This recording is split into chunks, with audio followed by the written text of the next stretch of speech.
நெல்லை Vannarapettai FX பொறியியல் கல்லூரியில் இந்திய அளவில் சுற்றுப்புற சூழல் பாதுகாப்பு மற்றும் நகர்ப்புற எதிர்காலம் குறித்த சர்வதேச மாநாடு நடைபெற்றது. இம்மாநாட்டை எஃப்எக்ஸ் பொறியியல் கல்லூரியின் சிவில் துறை, ஸ்காட் நிறுவனம், அர்பட் அறக்கட்டளை, connected cities, echo responsive environments ஆகிய நிறுவனங்கள் இணைந்து இந்திய நகர்ப்புற வளர்ச்சி எதிர்காலம் குறித்த சர்வதேச மாநாடு நடைபெற்றது. மாநாட்டை ஸ்காட் கல்வி குழும நிறுவனர் கிளீட்டஸ் பாபு குத்துவிளக்கேற்றி தொடங்கி வைத்தார்.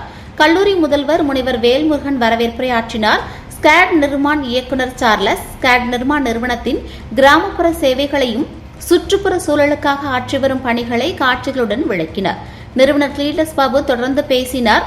இந்த நிகழ்வில் சிறப்பு விருந்தினர்கள் லண்டன் அர்பட் நிறுவன செயல் இயக்குநர் நிக்கோலஸ் பால்க், நெல்லை அண்ணா பல்கலைக்கழக டீன் செண்பக விநாயகமூர்த்தி, லண்டன் லவ் கட்டிடக்கலை நிறுவன இயக்குநர் பிரையன் கியூலவ், எக்கோ ரெஸ்பான்சிவ் இணை இயக்குநர் பிராட்சி ராம்புரியா, ஐடிடிபி இந்தியா ஹெல்த் ஸ்ட்ரீஸ் நிறுவன நிகழ்ச்சி மேலாளர் வேணுகோபால் ஆகியோரும் பல்வேறு தலைப்புகளில் பேசினர்.